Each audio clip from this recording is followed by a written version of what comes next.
All right, we're going to go ahead and get started. Penny will be joining virtually, but she hasn't been able to get on just yet. Olga is absent tonight.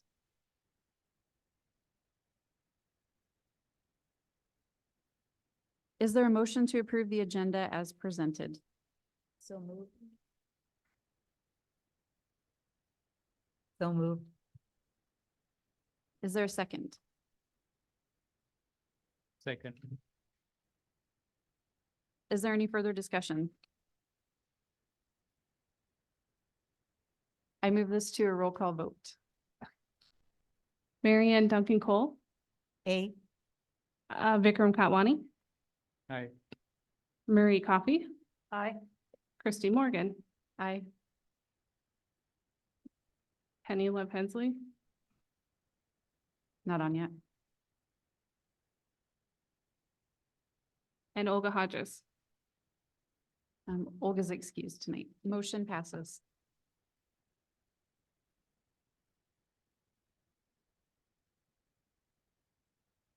I wanted to take a minute to recognize Megan Dugan. The city of Vancouver has decided to replace Megan Dugan with a new trustee who will join us in May. Megan couldn't be here tonight, but I still wanted to recognize her for all her time, effort, and especially her attention to detail. Megan served on the board for 2 years and also served in the capacity of vice chair. Megan always brought good ideas and respectful discussion to the board meetings and committees she served on. We want to thank her for her service, and she will truly be missed.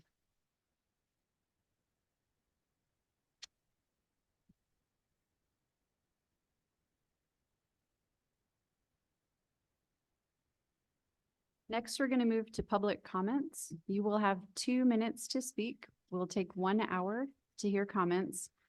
As always, no clapping or noise during or between speakers. No inappropriate language. Please be respectful of one another. Direct your comments to the board, not the audience.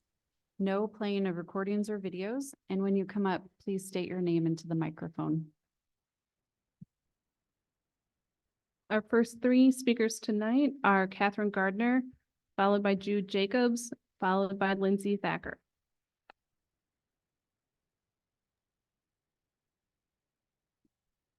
Good evening. My name is Catherine Gardner, pronouns she, her, and I'm a resident of Vancouver. Back in 2020, with COVID raging and most businesses reduced in services, Port Vancouver Regional Library posted they would provide library samplers for contactless pickup. Patrons provide topics of interest, age or reading levels, and the number of books that you would like. My child had just turned 3, and visiting the library pre-pandemic had been a core part of our lives. After I returned home from picking up our first sampler and began emptying the bag, I stood in the entryway of my house and sobbed. Of course, 2020 was an emotional year, but there in my hands were such thoughtful, clever book selections for my child. A staff member of FVRL, a stranger whose name I'll never know, did their job to perfection, while also extending a sense of connection I was starved for in our isolation. From all those samplers in 2020 to now whenever my family enters one of these libraries, we are met with some of the kindest, smartest, most dedicated public servants imaginable. So to discover that the staff of FVRL are not being given the compensation to not just barely survive, let alone thrive, is egregious. In order to not just hire, but retain stellar staff like that of FVRL, you must remain competitive in what your organization can offer. I'm still shocked that a staff given so little can do so much. It is a testament to them, not this library system, which needs to step up and respect its staff with concrete financial improvements. The staff of FVRL should be cared for as much as they care for our communities. I and my family wholeheartedly support an increase in their wages.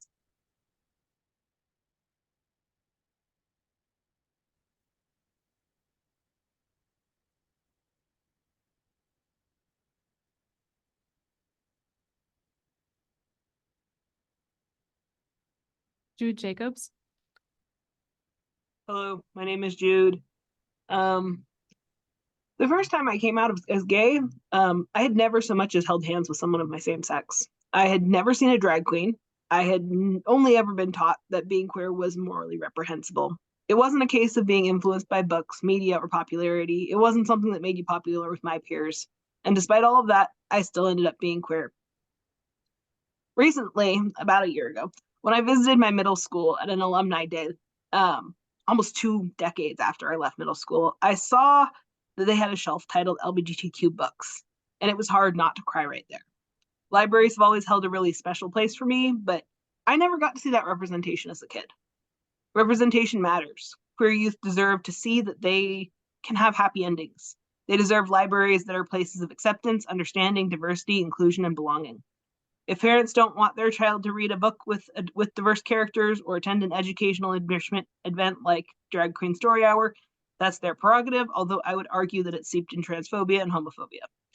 But please offer these kind of opportunities to foster acceptance and promote diversity. I stand with you in continuing to deny requests to ban books and appreciate that I was allowed to speak today. And I also think being a librarian is such a cool job. Please respect your staff by paying a living wage and continue to let them invest in our community because they are so cool and I'm so grateful they exist. Thank you.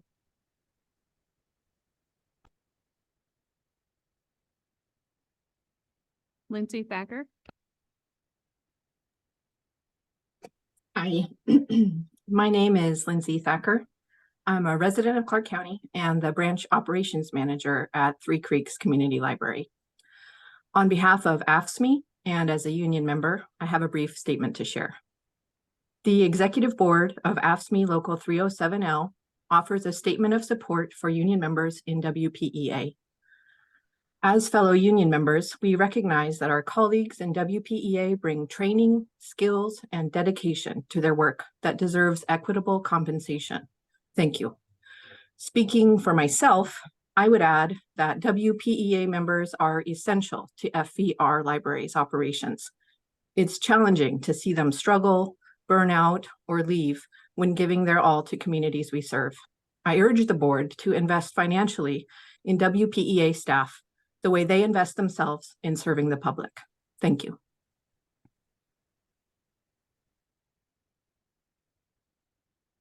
Our next three speakers are Abby Hart, followed by Emily Losnes, followed by Kristen Stager.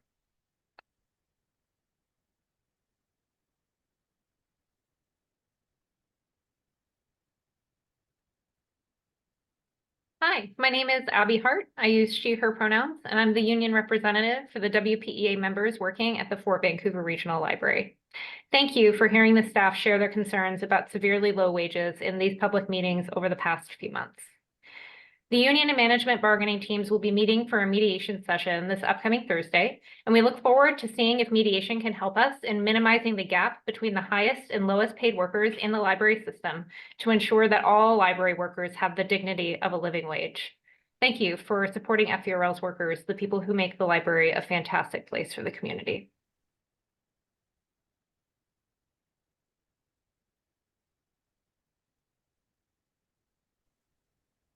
Emily Losnes. Hi there, my name is Emily and I use she, her pronouns, and I just want to say thank you to the board for letting me speak here tonight in support of bringing back Drag Queen Story Hour. Public libraries are spaces dedicated to knowledge and learning, for expanding our understanding of the world and the people, past and present, who call it home. Like humans, libraries are hardwired for connection. We can get lost in great stories, seeing ourselves in characters who were conceptualized hundreds or even thousands of years ago, and we see how the past has laid the foundation for where we are today. Libraries teach us that in this great big world, that while every story is unique, we can find connection, a part of ourselves in every one of them. This is what makes libraries so scary for people who want to make our world smaller, darker, and less compassionate than it really is. This idea that they might find some similarities with those that they have been taught to fear. This argument against Drag Queen Story Hour is the antithesis of what libraries stand for. Drag queens in this space teach children that love is love, to treat people with kindness, and to never judge a book by its cover. Is that not what libraries are for? Today, we might hear how drag queens are trying to indoctrinate children with their ideologies. As someone who has actually been to a Drag Queen Story Hour, I can tell you firsthand that these scary ideologies are love, kindness, acceptance, and connection. There might be people here tonight that say that drag queens invoke gender confusion in kids and that it is harmful by nature. This doesn't happen. If your kid was questioning their gender, they were questioning it long before they saw someone in a wig reading "If You Give a Mouse a Cookie." What they did see is that this person in a wig was loved and accepted by their community, which isn't harmful, it is healing. This kind of revelation of recognizing that you're not alone and that people will love and embrace you with open arms isn't harmful, it is life-saving. Thank you. And also, pay people what they're worth.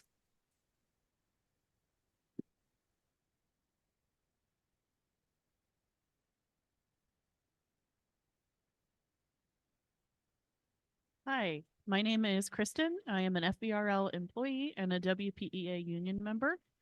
The workers at FVRL possess a variety of skills that deserves fair compensation. I am a tech guru when a patron asks for help downloading Libby on their phone, which is a brand that I've never seen before, but I still managed to get the app working. I am a custodian when I clean and sanitize the toys in the children's area when I find a strange brown substance on them that I choose to believe is chocolate. I am a social worker when I watch another training video on how to de-escalate situations with individuals on drugs or experiencing trauma. I am a teacher when I fill out my spreadsheet with a list of picture books that fit the WA Kids gold objectives to make sure that my future story times meet childhood development standards. And I am a nurse when I explain what Plan B is and where to find the nearest free health clinic to the woman who had been pressured into sex the night before but couldn't afford to have a baby. I calmly gave her the information and then I went to the bathroom to cry. Every employee here is skilled, knowledgeable, and works beyond the scope of a typical library worker. Please support minimizing the gap between the highest and lowest paid workers at FVRL in the name of equity to ensure that all FVRL workers have the dignity of a living wage. We look forward to hearing the results of the mediation session on April 18th from our union bargaining team. Thank you for your time. Next three speakers are Melissa Perez, followed by Carmen Getz, followed by Narissa Eckerson.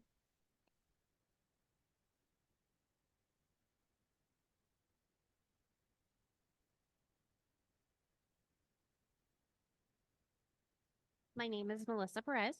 I am an FVRL employee of almost 3 years and a WPEA member. I am the only person from my branch who's here tonight. Not because I don't want to be here, but because I'm the only one who's off Mondays that doesn't have a second job that they require just to get by. At our branch, we've had an interesting month. A full-time employee moved to a different location and was replaced with 2 part-time positions. Another part-time employee switching branches at the end of the month, and at least 2 of the others I know are looking outside of FVRL for employment. And I get it. On Friday, I, a part-time employee who's been here less than 3 years, was left in charge with one other person for the last 3 hours of the day. I'm not a librarian. I didn't go to school for this, and I'm not paid for this. We asked the board to support minimizing the gap between the highest and lowest paid workers at FVRL in the name of equity to ensure that all library workers have the dignity of a living wage. We look forward to hearing the results of the mediation session on April 18th from our union bargaining team.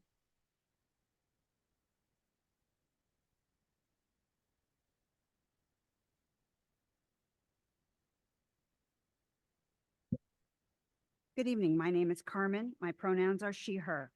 I am a full-time FVRL employee, WPEA union member, and a resident of Clark County. Our communities have continually shown how much they care for their libraries and its library staff. Just as it is often a surprise to learn that the majority of FVRL employees are not librarians, it is often a surprise to community members when they learn of the pay inequities at FVRL. We have a growing list of partners to thank who have joined us in educating our communities and supporting our efforts to ensure a living wage for all FVRL library workers. Our thanks to The Stand, Northwest Labor Press, Joe Clement of KBOO Radio's The Old Mole Radio Variety Hour, KXRW Radio, Library Punk Podcast, Dr. Lori Mercier, Professor of Labor History, WSU Vancouver, as well as our nearly 700 and counting community signatures on our change.org petition asking for the Board of Trustees to support a living wage for all FVRL employees. Community awareness and support continues to grow. Thank you to the board for hearing our staff's concerns. We ask you to support minimizing the gap between the highest and the lowest paid workers at FVRL in the name of equity to ensure that all library workers have the dignity of a living wage. We look forward to hearing the results of the mediation session on April 18th from our union bargaining team. Thank you.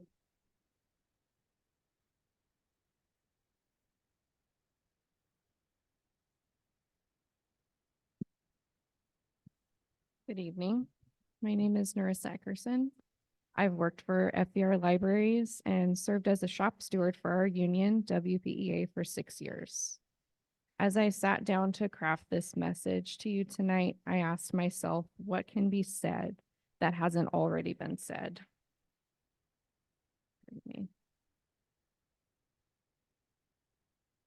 How do I convince a panel of near strangers that asking for a living wage is not unreasonable?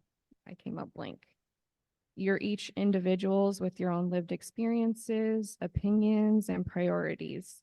I want to believe that the reason you serve on this board is because you are passionate about our libraries. I want to also believe that you care just as much about our library workers as you do about the buildings they work in. I know I can't engage you in conversation in this moment, but I will continue to listen and watch for the signs and actions that you really do care and support us. I watch every recording. I care about the work you all do here because the ramifications of your decisions affect my success and that of the amazing people that I work alongside in service to this community. I recognize you're all volunteers in your roles, and it's often a thankless job. So I thank you for your time in doing this important work, and I want to thank you all for your continued attention as our members ask for your support of a living wage for FVRL's library workers. Thank you. Justin Allen, followed by Quill Onstead, followed by Daria Ruggles. Hi, my name's Justin Allen. I've had my name mispronounced before.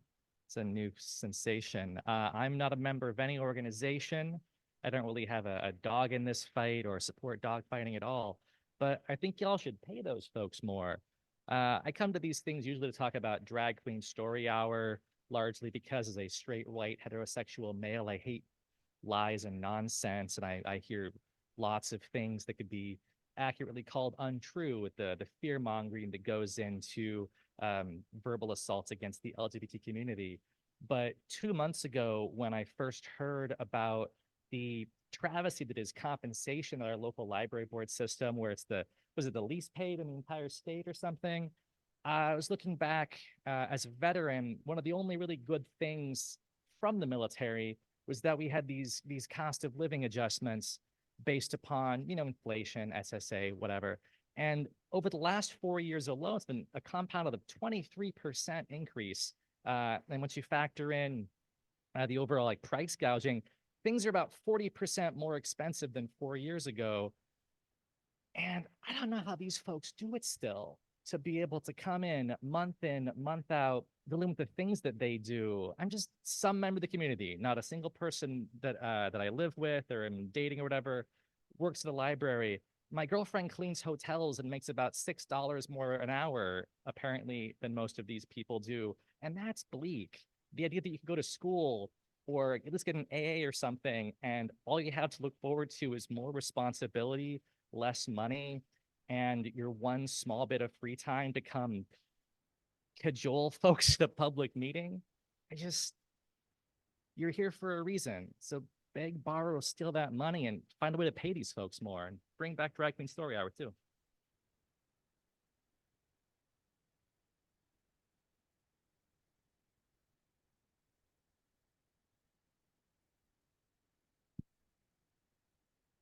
Hi, my name is Quill Onstead and my pronouns are they, them. I'm here to speak in support of Drag Queen Story Hour as a genderqueer member of the community. Opponents of Drag Queen Story Hour hold up detransition as if it's some kind of gotcha. the ultimate reverse Uno card. If someone chooses to detransition, then no one should be allowed to transition at all. This ignores that when asked about the factors that lead to detransitioning, participants in studies often cite societal stigma and lack of family support.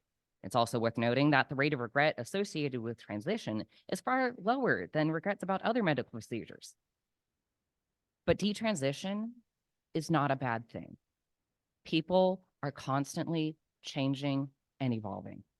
They should have the freedom to explore what gender is and isn't. Devin Price was interviewed by USA Today about his decision to transition, detransition, and then retransition. I provided you a copy of the article and hope you take the time to read it. Drag Queen Story Hour is a vital program that teaches kids about gender identity in an age-appropriate manner. Parents who do not approve of Drag Queen Story Hour do not have to bring their children to Drag Queen Story events. Please allow the staff of FVRL libraries to present Drag Queen Story Hour and have the district live up to the ideals espoused in FVRL Library's equity statement. Thank you for your service to the community.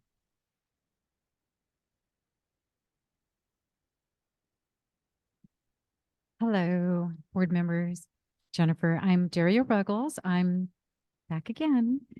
I come to you as a fellow commissioner, a former FVRL library worker, a current union organizer, a consistent taxpayer, and a forever library lover. I'm not the only library lover around here. I'm sure you have noticed that hundreds of community members are speaking up for fair treatment of their library workers because the people who they see every time they use their library matter to them. You have heard countless stories from our frontline workers of heartrending financial struggles caused by being paid so shamefully. I want my tax dollars to fund fair and equitable treatment of all library workers.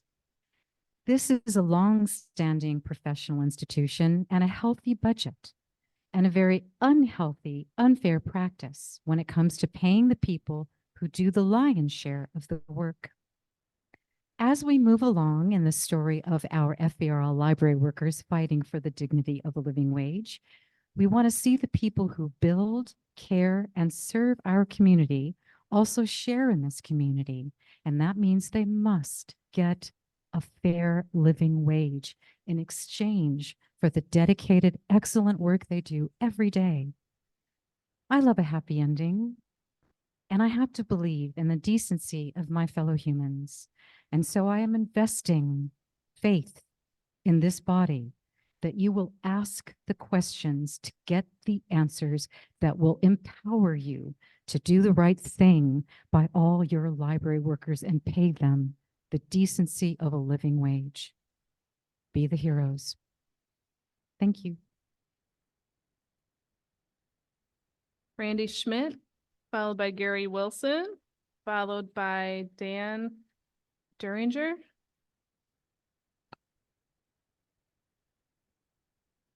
Thank you for letting me speak today. I'm advocating that the board develop a policy officially banning drag queen story hours from your libraries. You may ask, why am I doing this? Well, we're seeing firsthand in the news over the last few months what the policies that are pushing that. One of the main groups, WAPATH, the World Professional Association of Transgender Health, continues to show that those who advocate for transgender affirming care are not developing policies that benefit confused youth. Instead, these experts are pushing policies that are harming the youth and children that they claim to care. We see the same thing in Drag Queen Story Hour. If you look at their online news night, what they say that they stand for, they actually say one of their main goals is to groom children to actually confuse and to have gender confusion. We know that this is not a lifestyle that is beneficial for a child. We know that those who suffer from this suffer from higher suicide rate and mental health issues.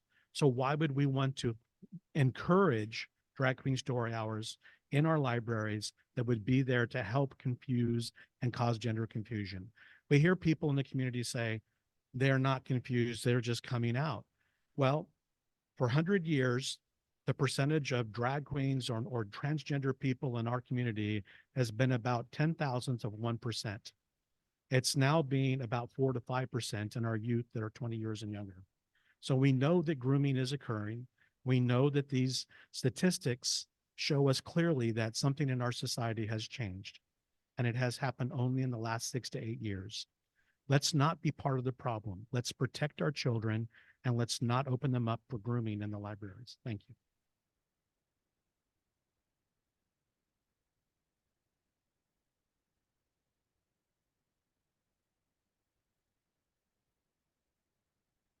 Hi, Gary Wilson. Once again, I want to thank this board for your service and also ask that you continue to err on the side of caution when it comes to what's presented to our most vulnerable patrons, the children. And just also want to hope that things work out with your union negotiations. So thank you.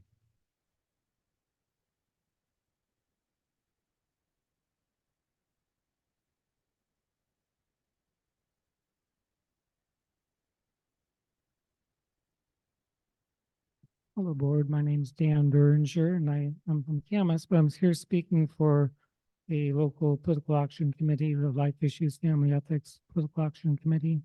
And our concern is mostly the defense of human life, threats against life. And I'm here speaking on the Drag Queens Story Hour issue that we do see as a threat to human life, because of the gender dysphoria issue with children. For the public library, Port Vancouver Regional Library, to facilitate a condition that is a serious condition for any person to question their gender, that is facilitating harm to a person. So this past week or so, there was actually a religious statement made on this by the Vatican, on gender theory, and they came out saying that it's a threat to life. It was a document called On Human Dignity, and to actually, I'll read part of it here. It just says, for gender theory, the ideology intends to deny the greatest possible difference that exists between human beings, sexual difference. And so that's what people have been saying all along. It's a denial of reality, and the harms that come from it are serious. And a governmental agency like your own should not be facilitating it. You don't have to facilitate something that's harmful, that has been shown to be harmful. Thank you. The last speaker that I have, and I apologize if I say this incorrectly, Eunice Ingermanson.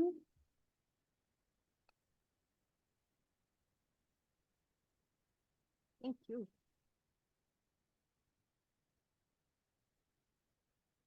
Good evening, board.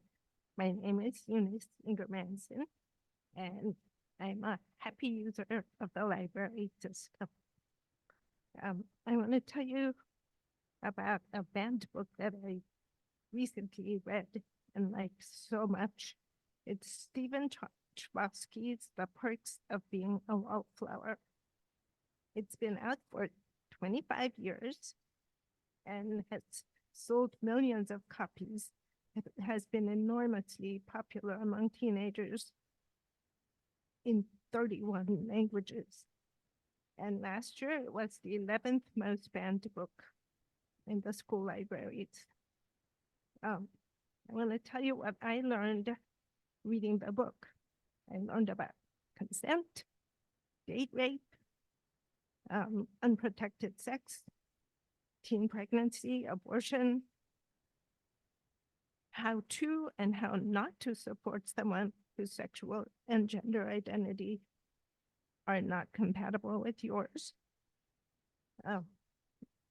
Because, I've been married for 40 some years, and by reading this book, I learned to understand the complexities of adolescent landscape better. I learned stuff that my parents and teachers and church leaders didn't teach me when I needed them. Thank you so much for having a policy of opposing censorship of books.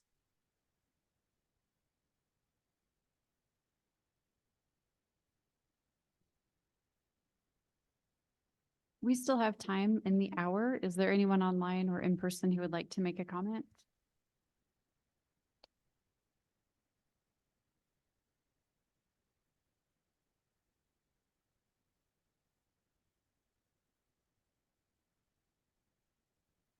Thank you all for your comments. I'm now closing. Oh, okay. Avian Flores. Hello. Hi, we can hear you. Please go ahead. Hello, everyone. My name is Avian Flores, and as a member of the Vancouver community and the queer community at large, I am here in support of Drag Queen Story Hour. I'm also here in support of all Fort Vancouver Regional Library employees receiving a living wage. And I thank the board for continuing to oppose book bans. I support all diversity in books that the library has available. As an avid reader of many queer literature, I would like to see even more available in the FVRL libraries at large, as well as being available on the Libby app. Thank you. That is all. Thank you. Is there anyone else online?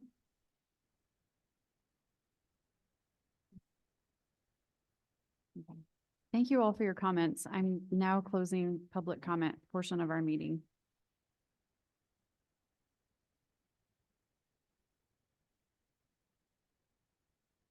Is there a motion to adopt the April 15th consent agenda as presented? I so move. Is there a second? Second. Is there any further discussion?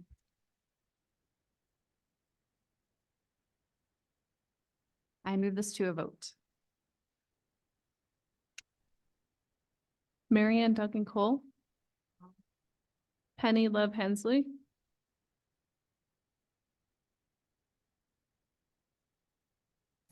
Aye. Vikram Katwani. Aye. Marie Coffey. Aye. Olga Hodges. And Christy Morgan. I motion to approve the April 15th consent agenda is adopted. We'll move on to the report section. First up is FVRL organizational report with Jennifer. Good evening. The report starts on page 17 of your packet, and I'll highlight a few things that also aren't in your packet. Last week was National Library Week. So it was a good week at the library, celebrating, as libraries across the nation do, a way to honor the library's vital role within the community and celebrate our employee and volunteer contributions. So we thank the foundation for supporting our efforts to recognize our staff. All of our admin team delivered goodie baskets around the district to thank and recognize our employees for the work they do. And I'd like to thank any of them left tonight that stayed around for that. I went to PLA in April 2nd through 5th in Columbus, Ohio, along with two of our staff members from Vancouver, the branch manager and one of our librarians, along with 7,000 other attendees in person. So it was a really great conference, one of the largest PLAs in many, many years, and really there's so many great programs, et cetera, that are offered that are all about public libraries. That's all we talk about. But there were a lot of great sessions for me in particular that dealt with passing levy campaigns, talking to other executive directors about struggles people are having at their libraries, security issues, all kinds of things. So that is very helpful. And I know our other two staff members also had a great conference and learned a lot. On the front page of the report, you see the winners of the annual, or I guess it's biannual technically. It should be annual, I think. 2024 FVRL bookmark contest. It is amazing to me. 2,500 entries. So that tells me it probably should be annual, right? Okay, lots of interest in it and obviously lots of great artists. So we will soon have the bookmarks available in the branches, but for now you get to see the winners there. And thank you to all the amazing sponsors that the foundation gathers in order to support this program. On page 21 of the packet, I just want to highlight that Three Creeks has received an American Library Association grant for Thinking Money for Kids. This is a great program, really to teach financial literacy to children, and we'll see programs starting in the fall of this year through next year, so watch for those. I believe it's up through tweens, so up through 12, if anybody in the audience can, yep, I got it correct. Isn't that nice? On page 22, again, pointing out just the incredible recognition that we received from the Vancouver Fire Department for our security guards at the Vancouver Community Library for saving a life. And the guards were quick to recognize that it was all the staff working together. That's not always a nice thing to think that happens in our libraries, but I think to know how hard our staff work to have a safe environment for all, and in that case, saving a life. On page 25, you've heard this for many, many months now, but this is the week of our Revolutionary Reads on Wednesday, April 17th at 7 p.m. Who will be at the Vancouver Community Library? Great to see the author and panel members discuss this title, Free. And if you're not able to join us at the library, please also log on and stream the event from home. I know some of our libraries, such as the White Salmon Valley Library, will be streaming the program from their community room, maybe others. So please participate. This program and this title has brought many new people to our book discussion groups this year that have discussed the title. There's a lot of interest in this particular work and really helping people to enter into society after they have served their time. So I hope to see you on Wednesday night. On page 27 of 77, lots of great comments about our Golden Tail Library, our Three Creeks Library, and the Vancouver Mall. I know all of our libraries do great work, but some patrons are taking more time to recognize them. But I thought in particular, the comment of March 30th from the Goldendale Library, the last sentence was really striking, well, the last two. Those beautiful ladies are not in competition with each other, but sincerely listen to each other and work out the best solution. Any company would love to have this expertise and communication on their staff. So that was a really nice recognition there. On page, let's see here, page 29 of the packet, I thought it was interesting in the circulation and visitor count statistics this month to see that actually Vancouver increased its physical circulation count by 3% over last year, same time, and visitor count by 6.95%. So that's helping, along with Yell Valley having a large increase in their visitor count and our digital collections increase, which are carrying overall for us to trend as a grand total pretty even right now in circulation year over year. But our visitor count, I think, is interesting just to always watch and see where are the increases happening. In Washougal, shout out to Washougal where we are, also increased visitor count by 2.55%. And I'd like to believe that that comes from more friends being engaged and talking about the possibility of a new library here. On page 32, You'll remember when I first started putting this particular lineup of statistics in the packet, I said we had a 26% cardholder rate. Happy to report it's now 27%. So we've had a good amount of cardholders being added, and I believe that that's because we have people talking about this.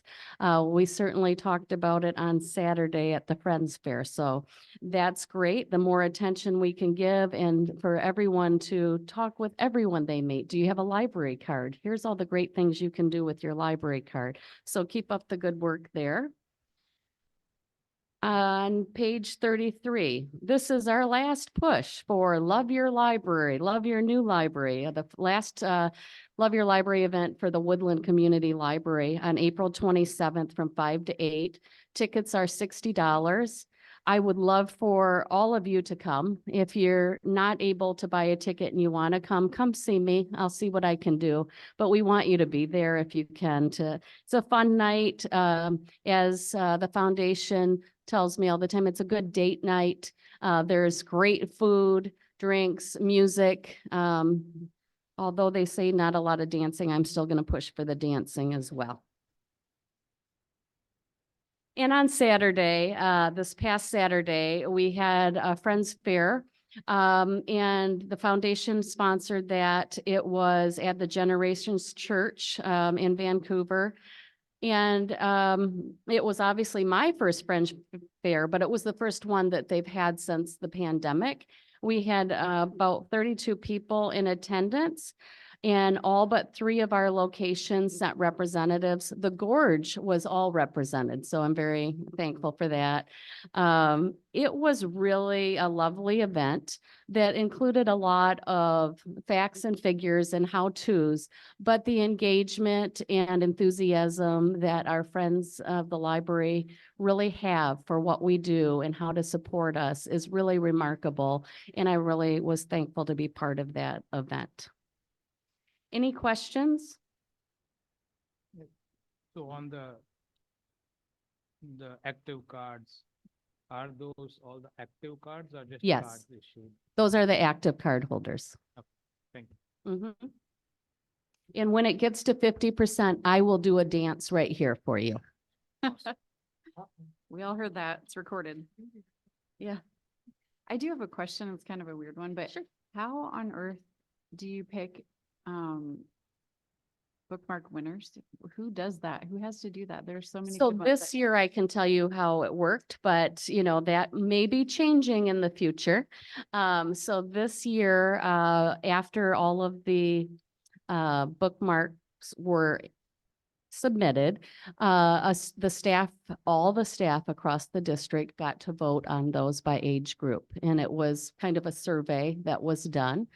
I think in the future, I'd like to see us engage with the donors of the program to see how we could have some outside people making decisions on the winners. But for now, that's how it worked this year. Thank you. That must be a big job organizing all that. Really nice report. Thank you. Any other questions?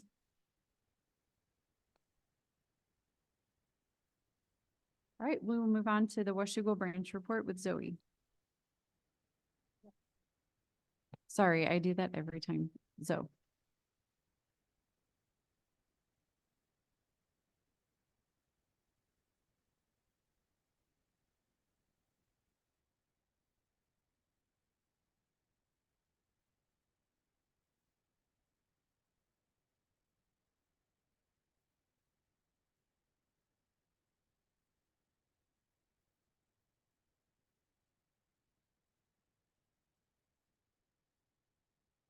Welcome.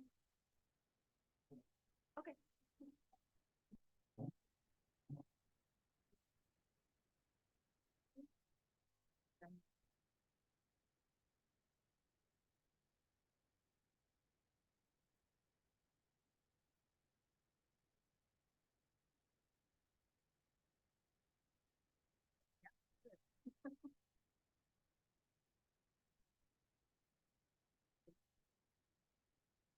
Well, while we're waiting, I will just say that, you know, the reason we have such a great operational report is really the branch managers and Ruth who put together all the highlights of all the awesome things that happen across the district. And they send in even more than you see in the report, but we would be here for a long, long time reading all of it. So we really do select, hopefully the very best things from around the district, and everybody gets a shout out. I thought it was really interesting about the security guards. I never thought about that being, of course, it should be something that they think about, but that's really impressive. Would you like to sit next to Jennifer and use her microphone? Okay, I see.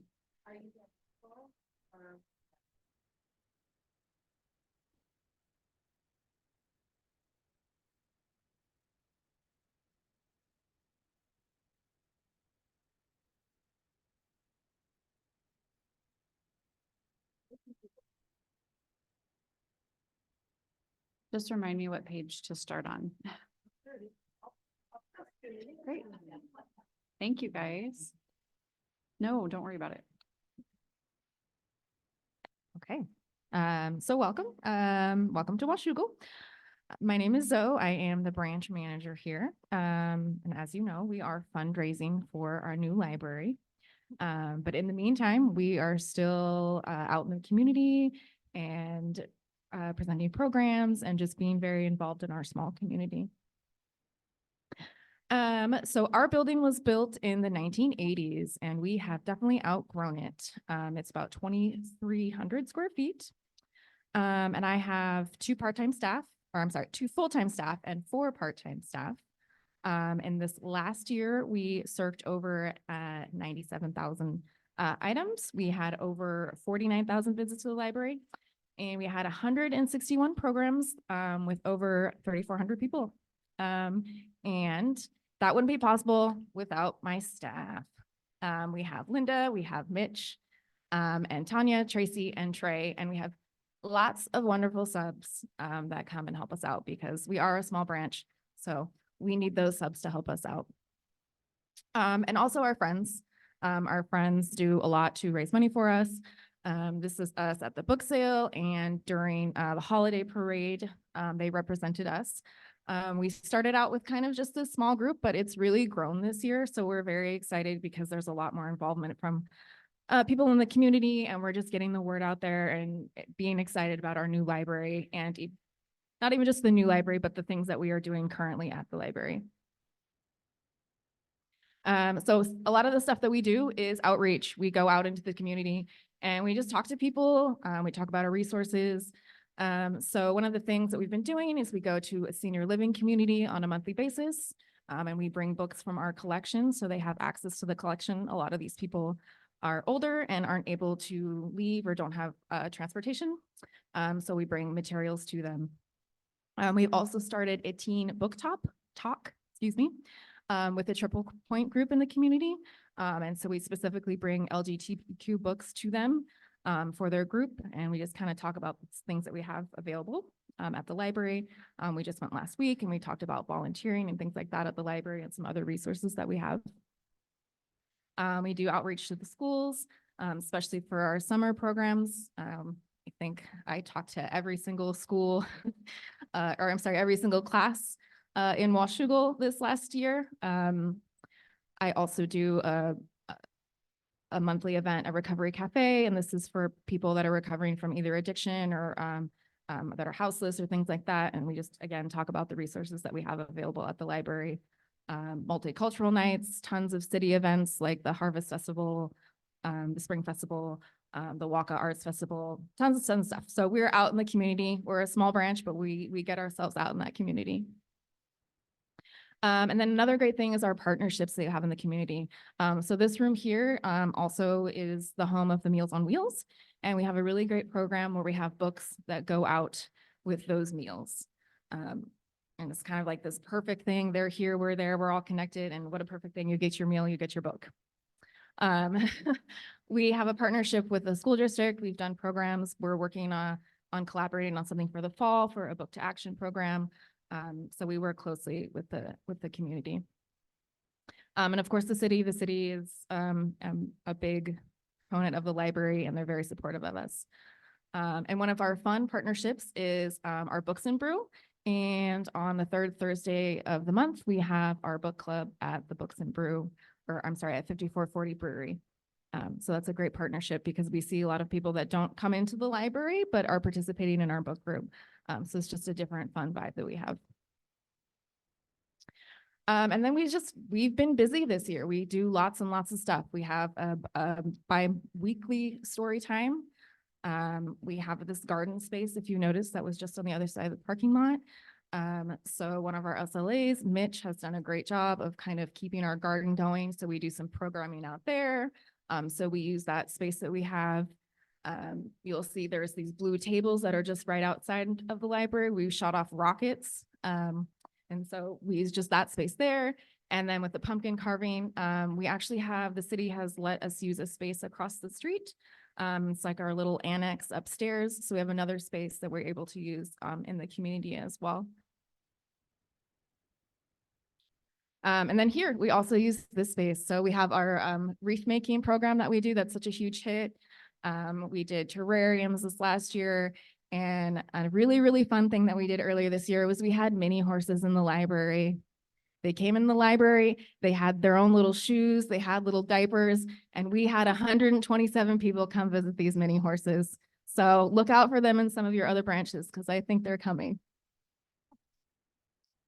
And then this is just from our summer reading last year. The one on the left was our Reptile Man. We had 187 people packed in this room. And the other one was in the library. We had over 100 people also packed in that room. So we're small but mighty is what I like to say. And thank you. Any questions? Yes. Love your seed bank. Oh yes, our seed library. I did not mention that. Yes. How do you check out a book with Meals on Wheels? So there's a couple ways that they can do it. So we have a program called Read, Return, Repeat. And these are books that used to belong to the library but are no longer in the library. So they fill out a form that basically says, I like cookbooks and mysteries and this, and we can get them that.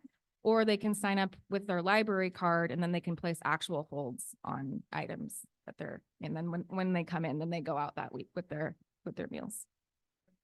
Yeah, that's fantastic. Have you ever had to work with the public transportation system to see if they would route around and somehow have a period of time before they came back to pick up that would be reasonable for the visitors that can't drive themselves? No, I know, but I don't know if that's possible. Perhaps. Yeah. Yeah, I It's a would good thought. imagine more youth but Yeah. I'm not sure the senior program may be already doing that for you. Any other questions? Okay. Thank you. Thank you. Thank you so much. Next is February financial statements with Katrina.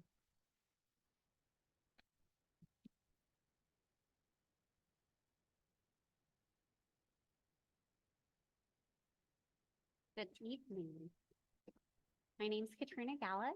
I am the new finance director for Port Vancouver Regional Libraries. I started March 28th, and this is my first board meeting with the library.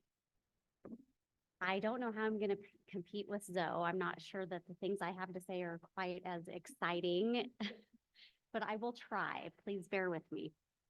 I'm going to cover the February and through February financials in three main sections. First, I'm going to focus on the cash and then the revenues and expenses. For our cash, the cash in February decreased an additional 1.5 million over January for a total year-to-date decrease of 4 million. And we are on page 46 of your board packet. This decrease represents year-to-date expenditures of about 4.9 million, which are ahead of year-to-date revenues of 683,000. This is to be expected with the way the cadence of the revenues are with property taxes. We're always going to expect that January, February, March expenses exceed revenues. You will also see an adjustment to your cash at the top there. It is an adjustment for accrued expenditures. This shows that we have 218 in expenses that have not impacted cash yet. We know that these expenses have occurred, but they are on hold. Primarily, these represent payments to vendors where we're waiting for additional information to ensure that they are in compliance, legal compliance before we can make payment. Your expenses are exceeding revenue at a rate of 7-1 in February, and this is an improvement over January where it was 18-1. We started the year in compliance with our operating reserves, which we had 3 months worth of operating reserves. However, in January, that decreased to about 2 months, and in February, just under 2 months.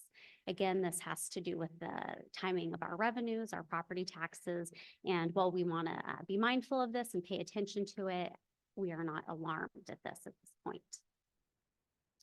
I'm going to move on to revenues unless anybody has questions on cash.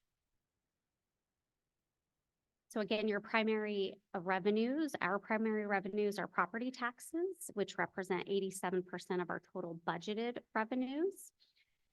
We will see these come in heavily in April and October, and the rest of the months we will receive some, but definitely not as heavy as we will see in April and October. In February, we received $364,000 more in property taxes than we did in January. This is primarily from Clark County, which represents 92% of our property tax budget. We also realized 26% of other taxes in February, which are leasehold taxes. And again, these came from Clark County. Another source of revenue are charges for services. These are primarily from patrons' equipment use, non-resident borrowing, fees, lost and damaged materials, and things of that nature. We are slightly above the budget target of 16.7%, with those revenues coming in at 18.8%. Our miscellaneous revenues are most significantly related to Friends reimbursements. There's some operating agreements there. As well, we have foundation reimbursements, and we have the Woodland Project agreement with the foundation where those revenues will come in. I have a meeting with Christine Perry at the foundation to work on those agreements and get those invoices out and those revenue streams coming in for the district. You will see that the interest revenue continues to be above target at about 22%. This will level out and likely be more in line with budget to date target as our cash reserves decrease over the next couple of months until we see the influx of property tax revenues coming in. Any questions on revenues before I move to expenses?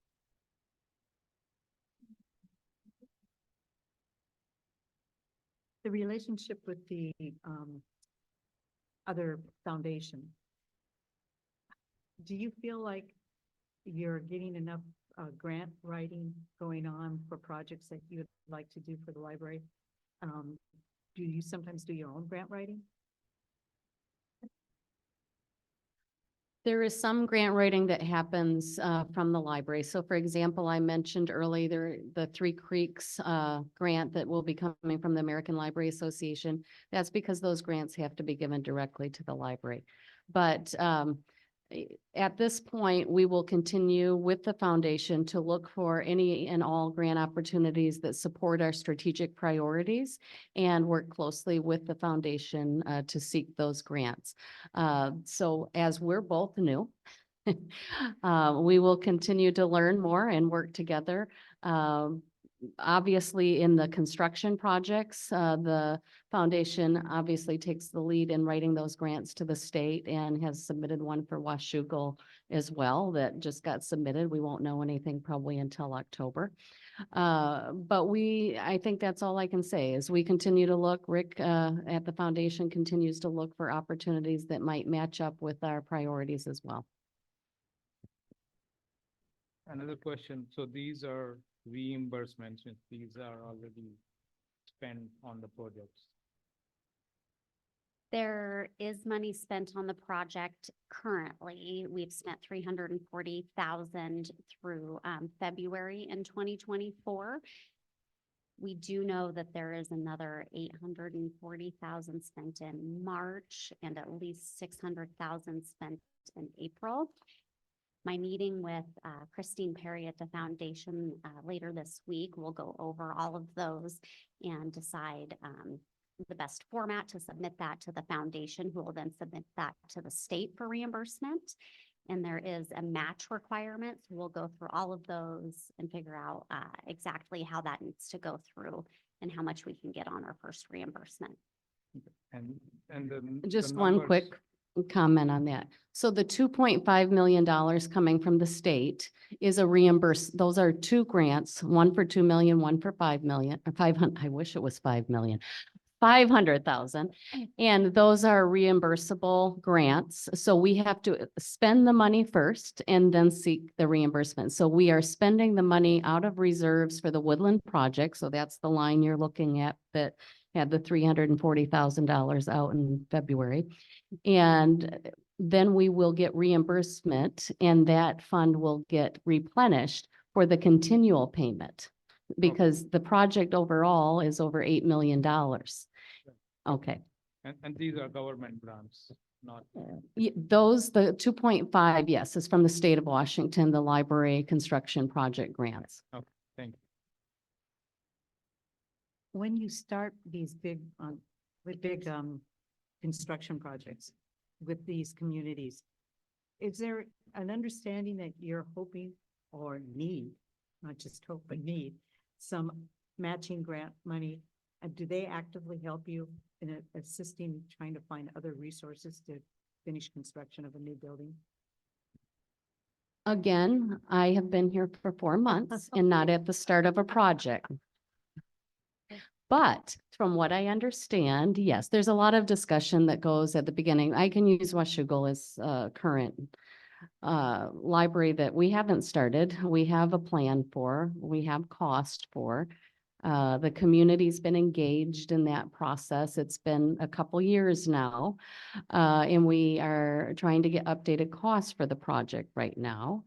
But the foundation certainly is out there talking to the potential donors, et cetera. The library needs to re-engage the community in discussions about the project so that there's more attention that's being given to it and more people aware of what's needed. Every dollar counts. So if you're online or in the room listening, every dollar counts, and Rick is in the room. He'll accept your money tonight. But the point is, before we should ever start a project, we need to have identified all of the cost that will support the project. And I'm not sure that was the case all the time, but that's going to be the case going forward.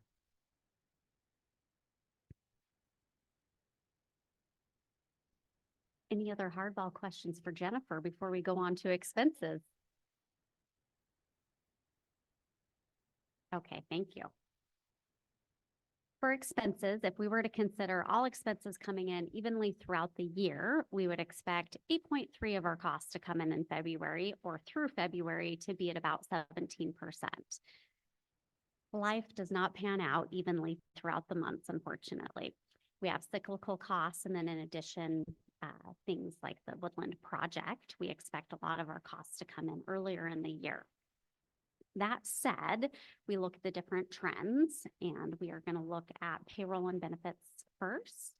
Payroll and benefits represent more than 50% of the operating budget, and we are just under the budget target, coming in at 15.8% for the year. And this does consider a few payouts with employees leaving, as well as the holiday comp option. For supplies, we're overall within budget there as well. Under supplies, we have technology. There was $87,000 spent, an increase in expense under technology for several Dell PCs and monitors being purchased. Professional collection and technology is slightly higher than the year-to-date budget amount for that one line item. And that is primarily related to January software renewals. So that's a carryover from last month costs. And other charges and services, again, we continue to be within budget. Within that is professional services. There were about $200,000 in February for professional services, with two primary drivers on that, one being custodial costs. And I think that you might hear this a lot in the next coming months. There was a backlog of what we call intents and affidavits, which is the legal paperwork required to release payment. And so a lot of this is catch up from 2023 invoices that were getting paid in 2024 versus activity occurring in 2024. And as well some services from TDJ CPA Consulting to support in the absence of the finance director the last couple of months. We have training and travel. This is a little bit higher than we would like. Again, there's a $6,000 expenditure, pushing that slightly above budget. That was appropriately paid in 2023. Check was lost, and by the time it was reissued, it was 2024. So that's unfortunately impacting our 2024 budget as well. Then we have repairs and maintenance. This is slightly over budget, the budget percent to date based on contract renewals, specifically for our accounting software, Great Plains, and the interlibrary loan software. We expended about $37,000 in February, which is in line with our expectation for February. For the capital and capital reserve, I think that we covered that with the $340,000 being spent year to date and the known March and April costs coming, and then working with the foundation to get reimbursements for those expenditures, which will replenish the reserves. Are there any other questions on that I can answer? Okay. Overall, I think it's important to note that February's expenses were $268,000 less than that of January. And overall, the operating budget is less than we would expect year to date. It's coming in at about 15%, with the expected year to date budget at just under 17%.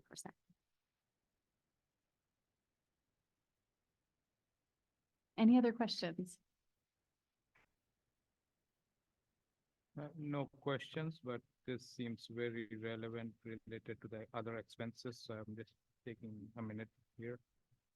So this is part of the document which was shared in the last June board packet related to how the FVRL has engaged in various library facilities to come up with the expenses for any capital expenditure. So going forward, it would be very appropriate that in any project, the operational expenses are not guided towards the capital expenses. Our levies are meant for operational expenses, right? And any capital expenditure, any new buildings that are being built, the cities should come up with that, capital expense. Well, FVRL's levy that supports the district is for all operations. It can include capital dollars as well through the reserves. Cities are, as you know, we own some buildings, we lease some buildings, and some are owned by cities. Some are owned by individuals that we lease from, but it is not up to the city or the county to build buildings for the library. That is through planning by the library board and decisions by the library board. The mechanisms for funding is probably something we should table for a different discussion, because this is just a discussion to right now. This topic is on the February 24 financial statements. Okay, and I would make a quick point on what you mentioned. So when the Fort Vancouver libraries for Vancouver City were being built, the city that it did issue a 28 million facilities bond for those facilities. All the facilities were built using a bond. They were not spent from the That's correct. general expenses. Yes, and Three Creeks had one before that as Correct. well. And that was the trend in the past, which has changed over years, and, our operating budget is being pushed towards the capital funding. Yeah, and that was the library board working to put forward a special taxing initiative for that bond measure and working with the city of Vancouver, as you mentioned, in that particular way to get something on the ballot for the voters to approve. It wasn't the city of Vancouver doing that independently. Yes, it was on the ballot. But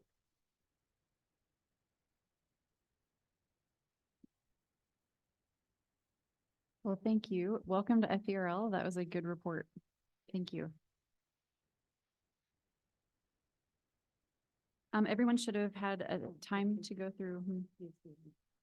Yeah, that's the statements in our packet, right? So everyone should have had time to take a look through the financial statements in our packet. We'll move on to approving those financial statements. Is there a motion to receive and file the February 2024 financial statements as presented? So moved. Is there a second? I'll second. Thank you. Any further discussion?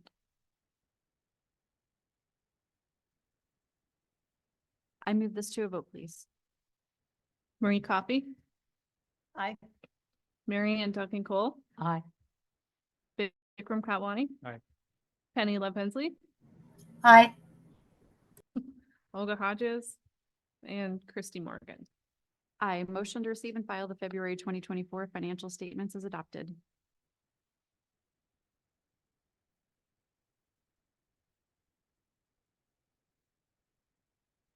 Next up is the business portion of our meeting. Oh, I'm sorry, volunteer services with Sherry.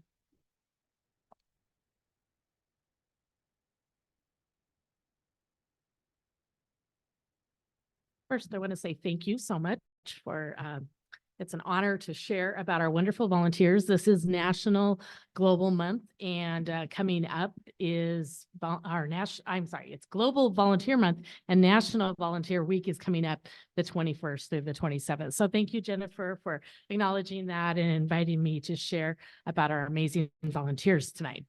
So first of all, we just want to say a big thank you we have many volunteers in this room here, or people that have been volunteers. Some of them have become employees now. And so we want to say thanks. So next slide, please. Just to give you some numbers, in 2023, 687 volunteers gave 20,384 hours. So that's pretty awesome. There's a breakdown by branch there that shows you their support all across our wonderful library district and those that really support what libraries do. And just a few features of our volunteers in the newspaper. In late 2022, the Columbian did a full page story about our cards to seniors called With Love from the Library. We had started sending cards to seniors in care facilities during the pandemic because we weren't able to do programming and such there. And they heard about it and did this wonderful story and acknowledging all the great things that volunteers were doing. And we've continued this because it's been so successful. And we are now also giving cards to veterans, the Veterans Home, women's shelters, the Meals on Wheels program, we've given several to, and so it's just grown to this bigger thing and it's bringing a lot of joy, and the volunteers love making the cards. And we have some award-winning volunteers too. Many of you know Jane Higgins there in the picture below there. She was the Volunteer of the Year last spring in 2023 at WLA. Very well-deserved award for her. She's given many, many years to this library district in many capacities. Up there in the right-hand corner is Landry, one of our teen volunteers. He got the Clark County Youth Achievement Award a year ago. And I'm excited they're about to start having this award in person again, which is a lot of fun. And we've had a number of teens that have received this award over the years. And our volunteer program has been recognized as well. And this is just a little bit about how we onboard volunteers. They fill out an application. We have an online one on our website. Most of them fill it out that way. We do have a paper one too that they can do in the branch, especially for younger volunteers who by law can't, give out their personal information online. We do background checks for people that are 18 and older, just for safety reasons, of course. And then we have a lot of volunteers that are going to be more long-term, helping with programs and such. We do an orientation with them so they can learn more about the library and our mission and help us, give out that mission into the community and serve the community all together. And then we also have a handbook here. This is also on our webpage if you want to check it out if you look at About Us and then volunteers. We just updated it actually. And so it has all the good information about becoming a volunteer, our expectations and what you can expect from us. And then also after that, we try to match you up with a great opportunity that works in your schedule and your availability and your location and all those good things. And this is some ways that volunteers help at the library. We have a lot of volunteers that help us get outside of our walls at the library. So we have the Grow Reader bins. These are at laundromats. These are at homeless shelters, different places where parents and children can read together. Volunteers label these books. Some of the books the foundation gets donors for. Sometimes they're just labeled with the Grow Reader stickers, so forth. So volunteers get those processed. We also have had ambassador volunteers that maintain the bins, make sure they're stocked and cleaned and things like that. And then again, there's the senior cards, some pictures from that. I've already talked a little bit about that, so we'll go ahead and move forward. This is some ways that they help us with programs. We have the Teen Council, where they are learning leadership skills, getting involved in the library, helping plan teen programs. We have the maker programs like sewing, knitting, things like that. The conversation circles, we have them in French, English, Spanish, and American Sign Language. And we have some of them online and many of them in person as well. So you see the virtual programs there. We have game groups, we have D&D, we have chess and many other, some board game nights and things like that the volunteers help with. We have summer at your library. That's a big thing that volunteers help with. And then we have the Read to the Dog programs. These dogs and their, trained workers come in, they are volunteers that bring their dog and give their time so that kids can grow in their confidence of reading, which is a really awesome thing. Yeah, Rhonda's touching her heart. We got her right there. All right. And then there's a lot of special events, a lot that they help with. And you can see sometimes they're bringing the fun as a book character, your favorite book character at our celebrations or grand openings or anniversaries, what have you.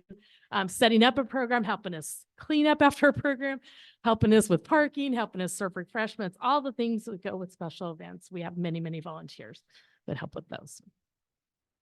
And then we have a lot of volunteers that help at our operations center doing office work. So we have these labels that go on our boxes that get all of our supplies and books to the right place. And so we have a group that come in a few times a month and get those all sorted, stamped, labeled, all those good things. I also have a volunteer down there in the left corner that does a lot of data entry, especially your timesheet hours for those that volunteer. So we get them in a database. They also process the die cut orders for the branches for kids programs and things of that nature.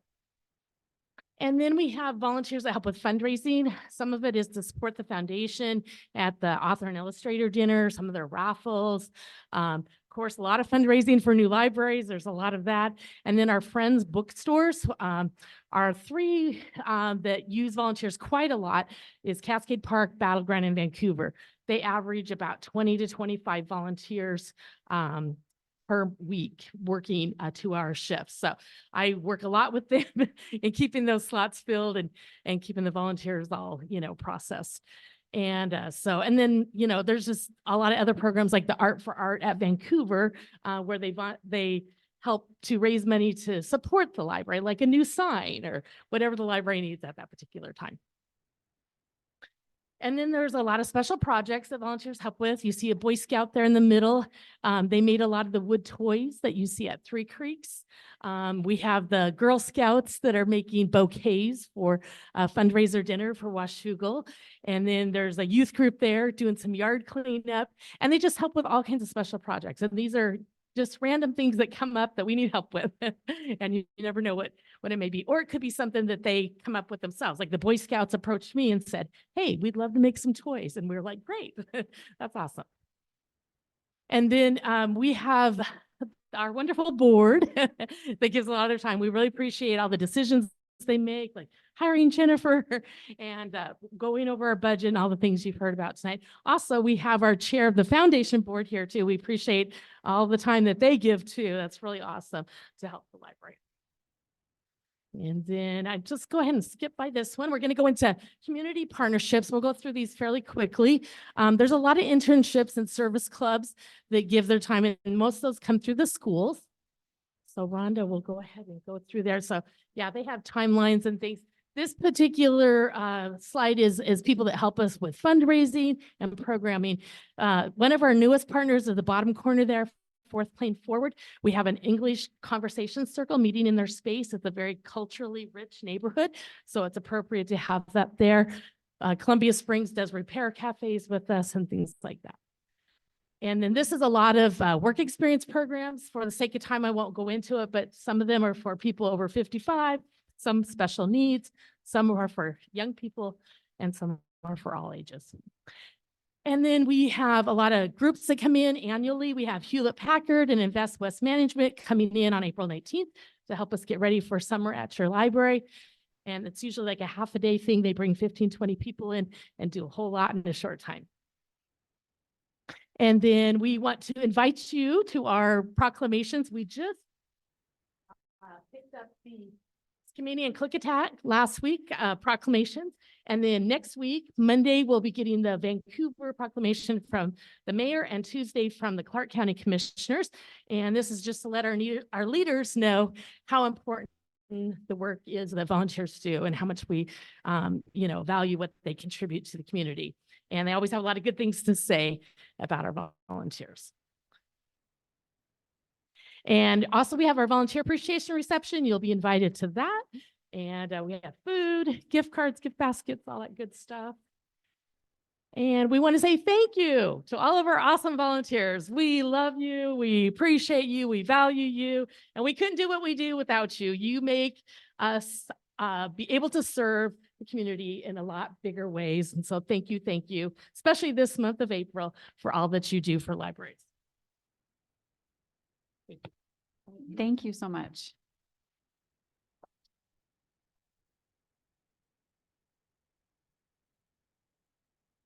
Next is the business portion of our meeting with Facilities and Finance Committee, starting with the 2024 reserve allocation. So this allocation document in your packet is what we had also reviewed in great detail last month. The Facilities and Finance Committee has also reviewed it for the last 2 months. And I'm here to answer any questions that you might have.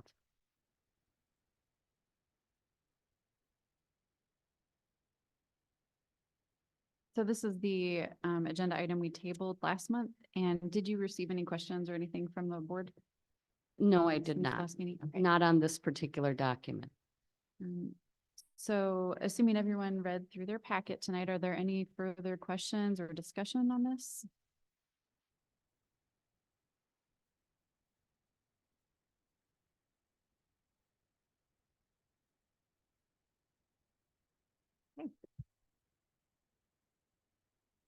I would like to make a minor amendment to the resolution to reflect today's meeting date of April 15th instead of last month's date. So you'll see on the resolution, we're on page 72. It says March 18th, and so we'll amend it to today's date. Are there any objections for this amendment? Seeing none, so approved.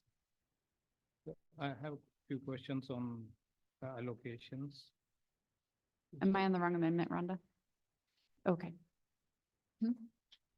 Did you have, can we resolve the amendment portion and then I'll open up discussion for sure for the actual vote of the resolution? Sure. Were there any objections to the date change? Nothing online. Seeing none, so approved. Next, we're going to, is there a motion to adopt? Go ahead and ask your question before I move into this part. Go ahead, Vikram.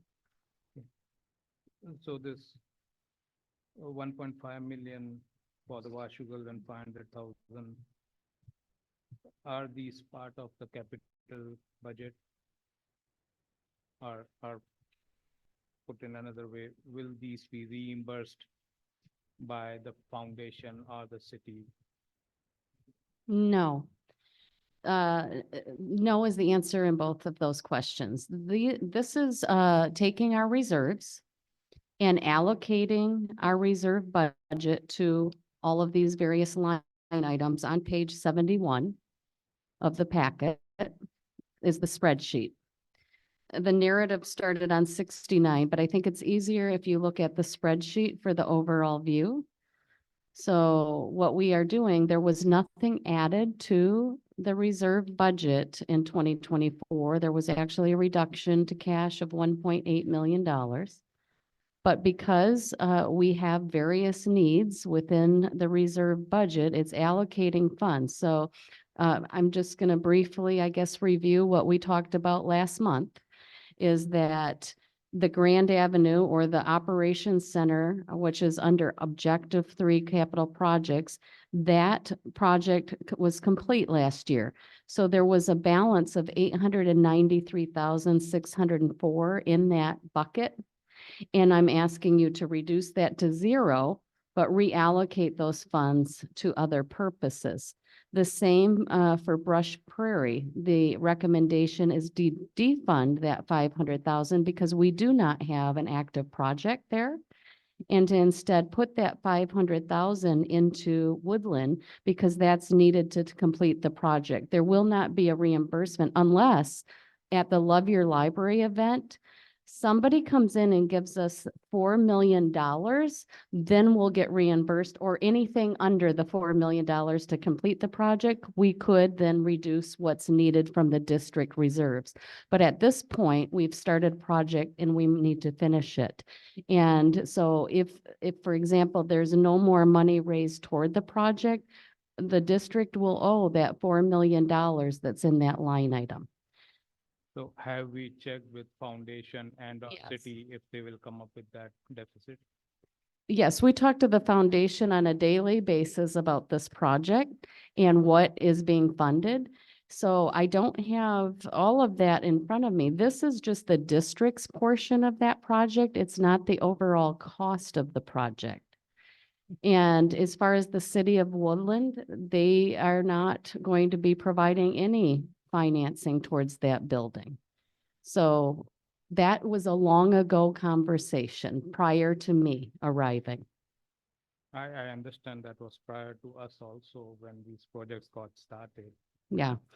As far as the Washougal Community Library, the intent there is to build up the fund. There, even with this amount, there is still at least a $6 million gap in what that project cost would be. The total project cost is estimated at $11 million. So this is just building up a budget toward that project. You can decide to do this or to not do this. This is up to the board to make that decision. We have been talking about the Washougal Community Library project for many, many years, just like we did with Woodland. And there will still be a need for private fundraising. There will be a need for grant writing and really securing other funding to actually complete this project. The district really does not have the funds to complete the project on its own. So it will require different approaches to get the project over the finish line. But secured the property, real property? The property was donated, and yes, it's right down the street. If we want to take a look after the meeting, you can see right now it's being used as a staging site for the large building that's being built next door to it. So we're actually getting some funds for them to use our site for staging right now, which has caused some confusion in the community of thinking we're building the library. But the sign says, we're still fundraising, so please help us to build the library. And those revenue funds that are going to the Washougal project? If donations are made to the foundation, yes, they will be in the bucket for the Washougal Community Library. Does that help answer the question, Vikram, or? Yes, it answers the question, but I will go back to my previous point that I was making, that any new capital fundings have to be, either from the foundation as grants or, private donations, or the cities have to come up with that funding. We cannot be relying on the levy, just the levy, and always asking for an increase, which is a tax increase for everybody to fund these capital projects, as have been done in the past, right? We should continue that the cities come up with that funding for the capital projects. I'm curious, I didn't realize there was a history of the cities contributing. That's what I thought. I think you may want to clear that up a bit. Yes, so there is a history of, like, I'm aware of one.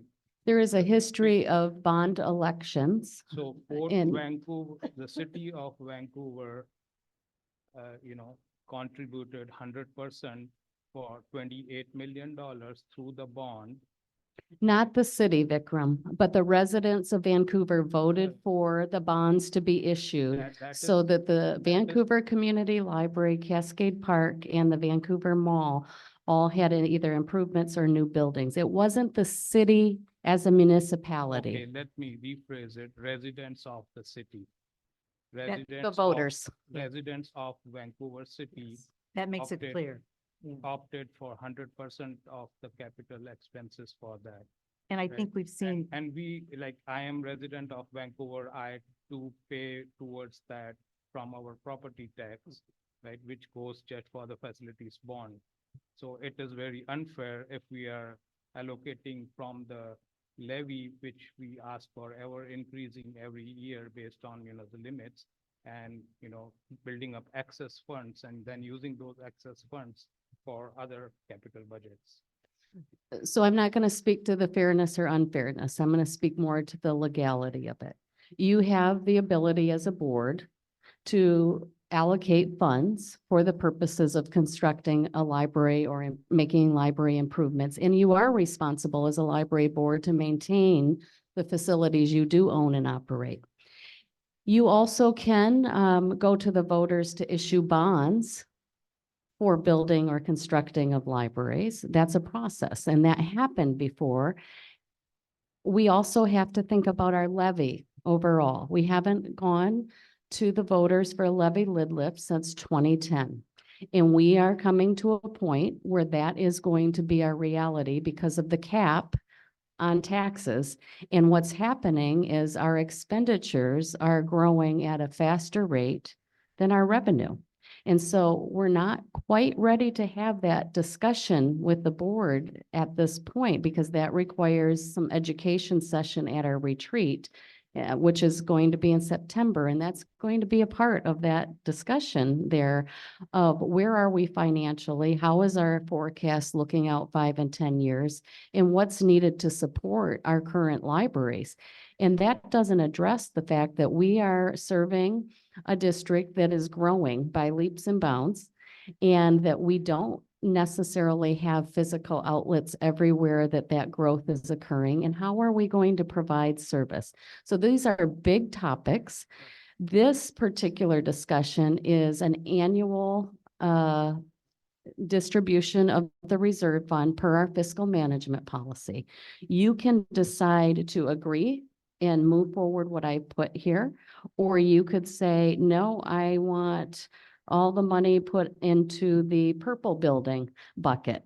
Whatever you want to do as a board, but we do need, and we don't have to do it today, we can table this again, but we do need to, at some point, vote on a reallocation of the reserve fund to recognize where the money is intended to go. The only place, and I said this last month, that we must fund is the Woodland Community Library. That building you've already committed to, it's under construction, and we do need to pay the bill. I feel like there's two separate discussions going on here. One is the topic at hand, reallocating some of our funds. The other one is your concerns about where the money comes from and in which cities it's spent. That would be, I feel like, a longer, different discussion, maybe at the retreat or whatever, but being a part of a district means that we pool our money and we as a board decide what we're gonna spend it on. And being a part of a district, that's how it works. I don't know if your questions are being answered tonight, but I do think we need to move forward with motion on this. We tabled it last time. I feel like it's not, it's been explained very well. If your vote is a no, then it's a no. But I feel that we need to move forward with the vote tonight. I just want to say that I think the communities in the Fort Vancouver Regional Library have a history of donating money outside of the levy tax. And it's a history that almost all of the libraries have benefited from. And so if you're worried about the fact that all of a sudden there's going to be some money going for a capital asset, take a look at the whole history of all of these different libraries, because there's been a huge amount of donation of property, of money outside of the levy. And correct me if I'm wrong, but if a donor brings money, they can allocate to which library it goes to, correct? And that is Correct. where it goes. We can't say, oh, no, I'm gonna pull that over here, right? That's correct. We work very closely with the foundation, and they work closely with us as those donors come forward and restricted gifts come forward. Is there any other question or discussion regarding resolution 2024-03?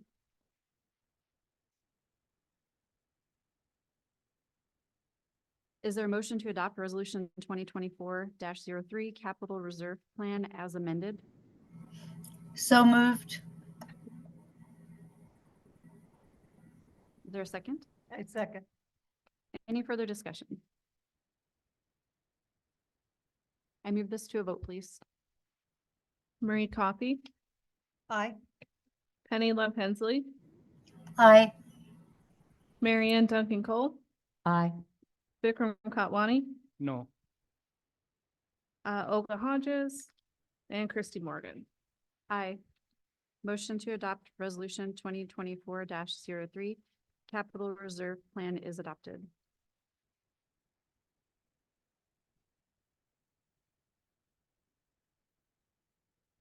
We'll move on to the nominating committee portion of our meeting next. The election, we have to elect a new board of officers. So we've had two, as you know, Megan is no longer with the board. So we have one position to fill. In accordance with the Fort Vancouver Regional Libraries, we'll proceed with the election of officers. That's me. So the Board of Trustees bylaws, section 3.1 election says the board officers shall be chair, vice chair, and secretary elected from among appointed trustees no later than January of the year of appointment. When a vacancy occurs in any elected office, it shall be filled in the next regular meeting of the board. Our vice chair position is currently vacant. Duties: the vice chair, in the event of absence of a chair, shall assume and perform the duties or functions of the chair. The secretary shall assure that the true and accurate record is maintained of all meetings of a board, and in the absence of chair and vice chair, shall preside at the meeting of the board. Terms: officers shall serve a term of on year from January through December. The nominating committee places in nomination the following: for vice chair, Penny Love Hensley. If Penny Love Hensley accepts the vice chair position, her current position of secretary would become vacant. Penny, do you accept the role and responsibilities of vice chair? Yes. Thank you. The nominating committee places in nomination the following: for secretary, Mary Coffey. Mary Coffey, do you accept the role and responsibilities of secretary? Yes, I will. Thank you. Penny Love Hensley has been placed in nomination for the vice chair position. Are there further nominations from the floor?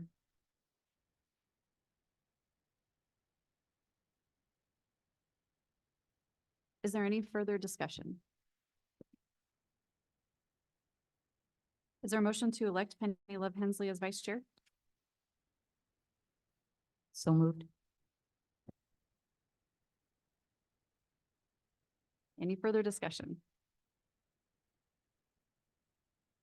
I move this to a vote, please. Marion Duncan Cole, Aye. Vikram Kotwani, Aye. Marie Coffey, Aye. Penny Love Hensley, Present. Olga Hodges, and Christy Morgan. Aye. Motion to elect Penny Love Hensley as vice chair is adopted. Marie Coffey has been placed in nomination for the secretary position. Are there further nominations from the floor?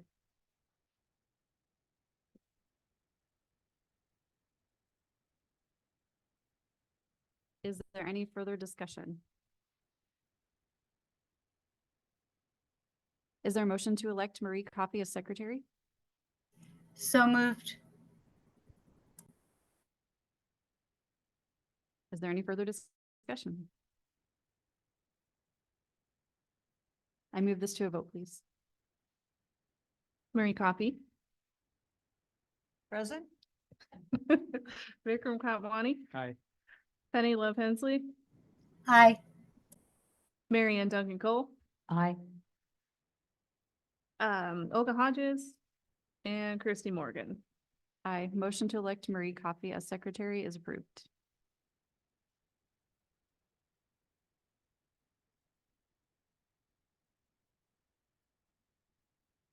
We'll move on to the surplus authorization resolution 2024-04.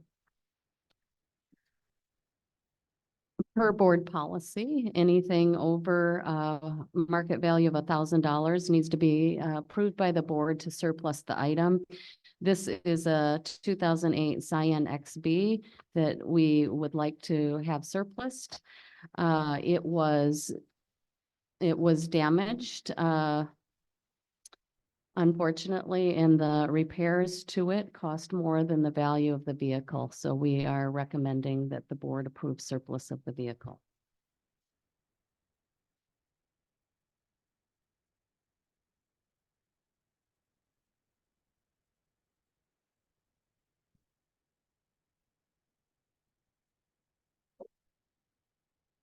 Is there a motion to adopt resolution 2024-04 surplus authorization as presented? So moved. Second. Any further discussion? I move this to a vote, please. Vikram Kotwani, Aye. Penny Love Hensley, Aye. Marion Duncan Cole, Aye. Marie Coffey, Aye. Olga Hodges, and Christy Morgan. Aye. We move to approve. Motion to adopt resolution 2024-04 surplus authorization is approved.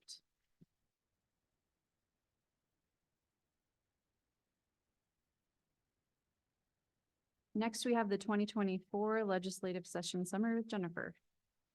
So in your packet, you received a 2024 legislative session summary of the many bills that were put forward and the ones that we had been tracking and monitoring that really concern libraries.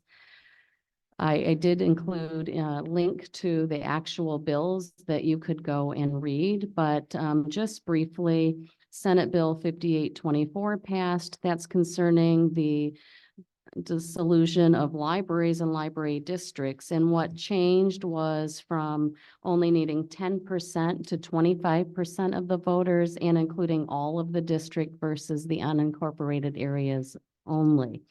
So that has passed, and that really came about because of some issues in one of the counties of the state where people were trying to dissolve the district because of book banning as the topic. So now it does require at least 25% of the voters to approve that. House Bill 2354, tax increment financing. We've covered this before, but basically it requires those that are wanting to put together a tax increment financing district to provide notice to all of the impacted districts and to have projections of what those impacts will be. It still doesn't allow us to opt out of those districts. And I think longer term, the fire districts and hospital districts are certainly tracking this as well and the impacts. The libraries just don't seem to have quite the same level of voice in Olympia that the fire districts and hospital districts do. But together, I think we can all work together to continue to look at the ramifications to our budgets long-term as these districts form, and to stay really on top of where that's happening and how that might impact our own allocation of resources in all of those areas as well. Senate Bill 5444 is a ban of open carry firearms in libraries that passed. It's not just libraries, it's other spaces such as zoos and aquariums. This does not, concealed carry is still permitted with people that have permits to carry. This is about open carry of weapons. And the library directors in the state are actually working on this together to determine how to implement this law that is really puts our staff in some difficult positions. It's a misdemeanor, so that means that there probably won't be a lot of enforcement going on. And a weapon means any firearm, explosive, or any weapon usually known as a slingshot, sand club, metal knuckles, or a knife, dagger, dirk, or other similar weapon. I'll have to look most of those up. Capable of causing death or bodily injury and is commonly used with the intent to cause death or bodily injury. So that's the legal definition of weapon of what is now not permitted as in what we call sensitive spaces such as a public library. So we're working through this together with, as I said, the library directors in the state regarding signage, regarding what we're going to do, how we're going to ask staff to enforce this. We will be reviewing our rules of conduct and making sure this is reflected within the rules. It doesn't go into effect until 90 days after the session, which is sometime in early June. So we do have some time. And so you'll hear more about this as I bring the rules of conduct policy for review. Does that mean like if a police officer runs in to check out a book, he'll have to? No, police officers are exempt, security guards who carry weapons are exempt, military is exempt. There are exemptions in the law. It's basically just your general public coming in that are open carrying a weapon. So it's weapons, not just firearms. So if somebody runs in with a pocket knife on their belt loop, the staff is gonna have to do something about that? That's why we're gonna work through that in a Yeah. lot more detail and the implications for that. So unfortunately, our lobbyist for libraries really talked to legislators about the fact that we actually didn't support this change in the law, but it still went through because of the enforcement issues that go with it. Senate Bill 5770 was about the property tax cap that did not advance. House Bill 1793 was on digital equity and devices. It was a tax that was going to be on all digital devices that did not advance. Senate House Bill 1105 requires public agencies to provide notice for public comment to include an end date when public comment will be accepted.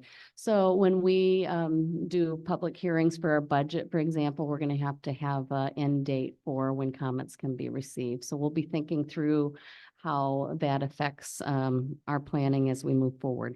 And then I just noted that a representative also secured funding for public libraries to access overdose reversal kits and training through the Department of Health. We currently get those kits through one of our partners for free, but this long-term might change as we look at the funding options through the Department of Health. Any questions? Thank you for this.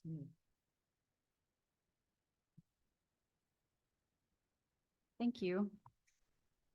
I will open this up now for board comments. Does anyone from the board wish to make a comment?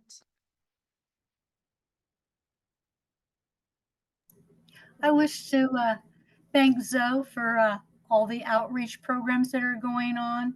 The community of Washougal I have seen grow, particularly the Friends of the Library.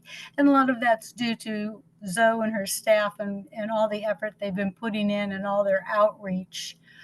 I also, while on a plane up here to North Carolina, sat next to somebody who was so excited to see the Woodland Library going up. She's in Cowlitz County and her family has a out of district card. And she was just thrilled to pieces and wanted to talk my ear off about how excited she was. So we are making an impact.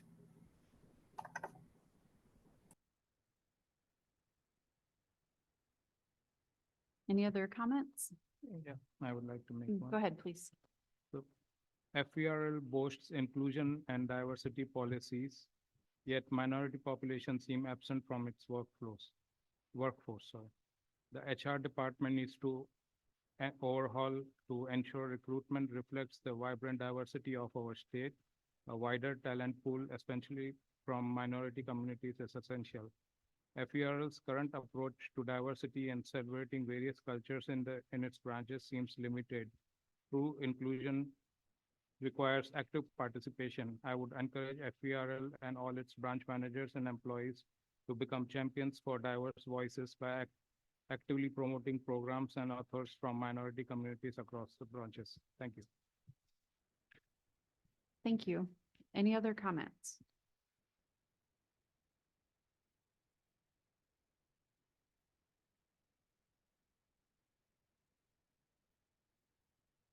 The Fort Vancouver Regional Library District Board of Trustees will now meet in executive session to discuss litigation and collective bargaining as allowed by RCW 4230-110 and 4230-410. The Board of Trustees will be in executive session for 15 minutes or until 8:10 p.m. The Board of Trustees is not expected to take further action following the executive session.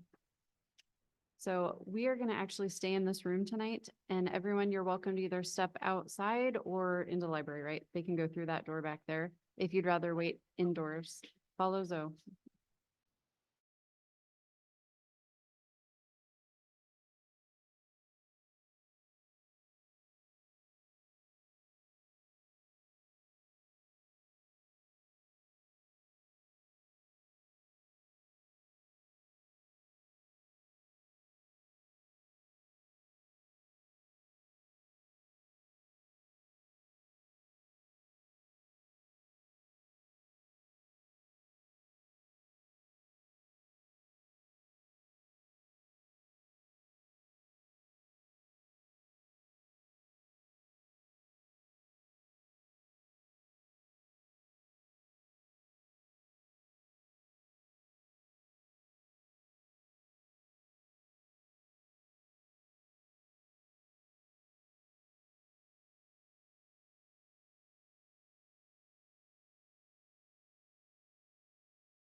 I'm calling this meeting back to order. Can you all online hear me? Penny? Yep, Oh, I can hear you. we'll give it just a moment. And I'll wait for Penny to get back on. She's there? Okay, great. I'm here. We have a very exciting ending here. The next regular meeting is Monday, May 20th, 24 at 6 p.m. at Stevenson Community Library and also hybrid through Zoom. Is there a motion to adjourn this meeting? So moved. Second. Any objection? None Hearing none, here. this meeting is adjourned. Thank you all. Thank you.